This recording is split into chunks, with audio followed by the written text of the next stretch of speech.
بسم اللہ الرحمن الرحیم۔ السلام علیکم۔ انفو فیکٹس کے معزز ناظرین، ترکی نے 1923 میں لوزان میں ایک معاہدہ کیا تھا۔ اس معاہدے کی وجہ سے ترکی عملی طور پر اپاہج کی حیثیت سے زندہ تھا، لیکن مفلوج ہونے کے باوجود ترکی نے گزشتہ چند سالوں میں بہت ترقی کی ہے۔ ایک مقروض ملک اب $100 بلین سے زیادہ ریزرو رکھتا ہے۔ ترکی کے مستقبل کے ارادے ان کے اس تاریخی ڈرامے دریلش ارطغرل کو دیکھ کر بھانپے جا سکتے ہیں۔ یہ ڈرامہ ترک حکومت کی زیر سرپرستی میں تیار ہوا ہے۔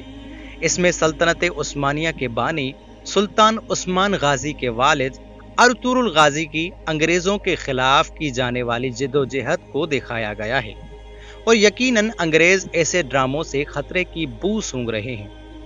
اس کے علاوہ جرمنی، برطانیہ، اسکاٹ لینڈ اور امریکہ کے ساتھ منہ ماری دیکھ کر اندازہ لگایا جا سکتا ہے کہ ترکی 2023 سے کیا بننے کے لیے جدوجہد کرے گا۔ اس کا ایک جلوہ آفرین میں دیکھا جا سکتا ہے۔ عرب ممالک کی چیخیں بلا وجہ نہیں نکل رہی۔ یورپ و امریکہ بلا وجہ ترکی سے خائف نہیں ہیں۔ معاہدہ لوزان کیا ہے اور اس نے ترکی کے ہاتھ کیسے باندھے ہوئے ہیں؟ آئیے بات کرتے ہیں اس حوالے سے۔ معاہدہ لوزان 24 جولائی 1923 عیسوی کو سوئٹزرلینڈ کے شہر لوزان میں جنگ عظیم اول کے اتحادیوں اور ترکی کے درمیان طے پایا۔ معاہدے کے تحت یونان، بلغاریہ اور ترکی کی سرحدیں متعین کی گئیں اور قبرص، عراق اور شام پر ترکی کا دعویٰ ختم کر کے آخر الذکر دونوں ممالک کی سرحدوں کا تعین کیا گیا۔ اس معاہدے کے تحت جمہوریہ ترکی کو عالمی سطح پر تسلیم کیا گیا۔ معاہدہ لوزان کے مقام پر ترکی سے ہونے والا امن معاہدہ تھا۔ معاہدے کی شرائط کیا تھیں؟ اس معاہدے کی روح سے خلافت عثمانیہ ختم کر دی گئی تھی اور ترکی نے تینوں براعظموں میں موجود خلافت کے اثاثوں اور املاک سے بھی دستبرداری اختیار کر لی تھی۔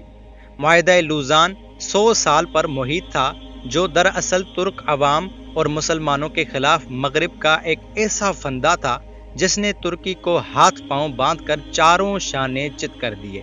2023 میں یہ معاہدہ اپنی مدت پوری کر کے غیر مؤثر ہو جائے گا۔ معاہدہ لوزان جنگ عظیم اول کی فاتح قوتوں کے درمیان طے پایا تھا۔ اس وقت صورتحال یہ تھی کہ فاتح قوتیں ترکی کے بڑے حصوں پر قابض ہو چکی تھیں۔ ان قوتوں میں سے برطانیہ نے وہ خطرناک اور ظالمانہ شرائط معاہدہ لوزان میں شامل کروائی تھیں جن کی روح سے ترکی کے ہاتھ پاؤں باندھ دیے گئے تھے، اور ترکی اگلے 100 برس تک اس معاہدے پر عمل درآمد کا پابند قرار پایا تھا۔ سب سے پہلا معاہدہ یہ تھا کہ معاہدہ لوزان کی روح سے خلافت عثمانیہ ختم اور سلطان کو ان کے خاندان سمیت ترکی سے جلا وطن کر دیا گیا تھا۔ دوسرا یہ کہ خلافت عثمانیہ کی تمام مملوکات ضبط کر لی گئی تھیں، جن میں سلطان کی ذاتی املاک بھی شامل تھیں۔ تیسری یہ کہ ترکی کو ایک سیکولر اسٹیٹ قرار دیتے ہوئے دین اسلام اور خلافت سے اس کے تعلق پر قدغن لگا دی گئی اور اس کا باقاعدہ اعلان کر دیا گیا تھا۔ چوتھی یہ کہ ترکی پیٹرول کے لیے نہ اپنی سرزمین پر اور نہ ہی کہیں اور ڈرلنگ کر سکے گا، اور اپنی ضرورت کا سارا پیٹرول امپورٹ کرنے کا پابند ہوگا۔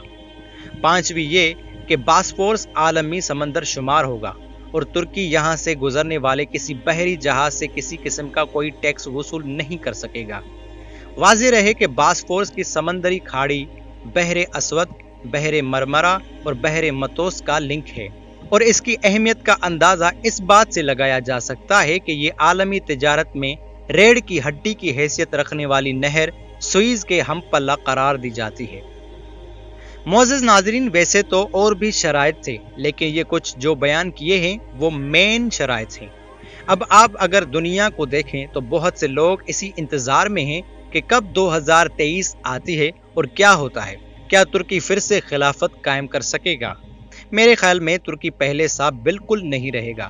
خلافت تو 2023 کے بعد ناممکن ہے، لیکن جو کچھ ترکی نے کھویا ہے اس میں کافی کچھ حاصل کر سکے گا اور عرب اور امریکہ کی ناک میں دم کرے گا۔ لیکن یہ بھی اندازہ لگایا جا سکتا ہے کہ 2023 کے بعد دنیا میں افراتفری ہوگی،